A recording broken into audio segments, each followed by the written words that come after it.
દરેક યુવાને પોતાની 35 થી 40 વર્ષની ઉંમરમાં તેમની પાસે પ્રતિષ્ઠા પણ હોવી જોઈએ અને આપણા પૂરતી પૈસા પણ હોવા જોઈએ. પણ આળસુ માણસોને એક પણ અપેક્ષા પૂરી થતી નથી. આળસ એ શેતાનનું ઘર છે, આળસ એ ભૂતનું કારખાનું છે. આ દુનિયામાં જેટલા માણસો કોઈ પણ ક્ષેત્રમાં આગળ વધ્યા છે તેને મહેનત કરી છે, તેને પુરુષાર્થ કર્યો છે, બુદ્ધિપૂર્વક પુરુષાર્થ કર્યો છે. 24 કલાક માટે 18 કલાક કામ કર્યું છે. કોઈ મોટો ડોક્ટર હોય, મોટો ઓફિસર હોય, મોટો પ્રોફેસર હોય, કોઈ પણ ક્ષેત્રમાં જેને પોતાની સિદ્ધિ હાંસલ કરી છે એ માણસોએ મહેનત કરી હોય છે. એક વસ્તુ યાદ રાખવી મેરે યુવાન ભાઈઓ બહેનો, ગરીબ પરિવારમાં જન્મ થવો એ ઘટના છે. પછી એ જ ગરીબાઈમાં આપણે ગરીબાઈ વેઠી વેઠીને મરી જવું, એના ગુનેગાર તો આપણે પોતે જ હોય છે. આપણે જ આપણા ભાગ્યની રચના કરવાની છે, આપણે જ આપણું ભાગ્ય નિર્માણ કરવાનું છે.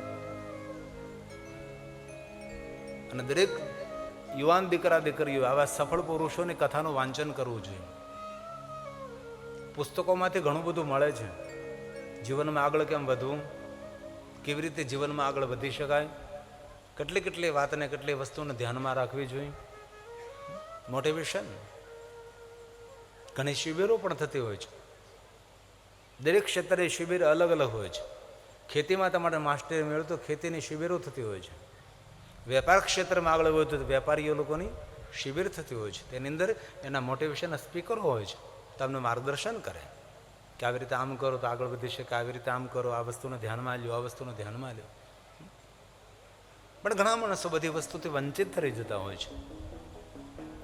35 વર્ષથી 40 વર્ષની ઉંમરમાં સમાજમાં આપણું સન્માન હોવું જોઈએ. 5 માણસો બેઠા હોય, આપણે જઈએ તો 5 માણસો ઊભા થઈને એમ કહે કે નહીં ભાઈ અહીંયા બેસો, અહીં બેસો, અહીં બેસો. એને જીવન કહેવાય છે. માન સન્માન વગરનું, પ્રતિષ્ઠા વગરનું જીવન જીવન છે. હા, 5 માણસો આપણે જઈને ઊભા થઈ જાય, પણ ઊભા થઈને ઘરે વ્યા જાય કે આ ક્યાં ટપકે પડ્યો, આ ક્યાં આવે પડ્યો. આને જીવન કહેવાય? જીવનમાં કઈ ખુશ્બુ હોય, જીવનમાં કઈ વિશેષતા હોય છે. એવું નથી કે યુવાન જ કાંઈ જીવનમાં કરી શકે. શેષ જીવનમાં વિશેષ કરી શકાય છે. થોડું જીવન હોય એમાં પણ માણસ ઘણું બધું કરી જાય છે. આ દુનિયામાં ઘણા માણસો પોતાની નોકરી પૂર્ણ થઈ, રિટાયર્ડ થયા અને નવી સિદ્ધિઓ હાંસલ કરી, નવી દુનિયા બનાવી, નવી દુનિયાનું સર્જન કર્યું. નિષ્ક્રિયતા, એને તો મૃત્યુ કહેવાય છે. જીવન પર્યંત કંઈ કરતા રહો.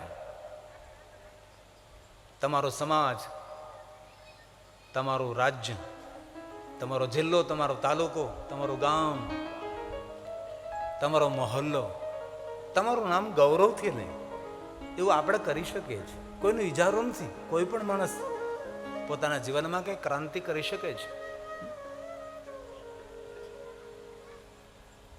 તેના માટે ઘણું બધું છોડવું પડે છે. જીવનની ઈચ્છાઓની બલિ ચડાવવી પડે છે.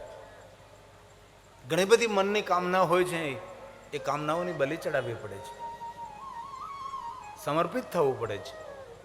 ત્યારે એ માણસ એ ક્ષેત્રની અંદર સિદ્ધિઓ હાંસલ કરી શકે છે. સિદ્ધિ એટલે કોઈ જાદુ મંત્ર નહીં. ફૂંક મારીને કોઈને ચકલી બનાવી દેવી, ફૂંક મારીને કોઈને કબૂતર બનાવી દેવું, ધૂળમાંથી સોનું બનાવી દેવું, એ સિદ્ધિની વાત નથી. સિદ્ધિનો અર્થ છે લક્ષ્ય સુધી પહોંચવું.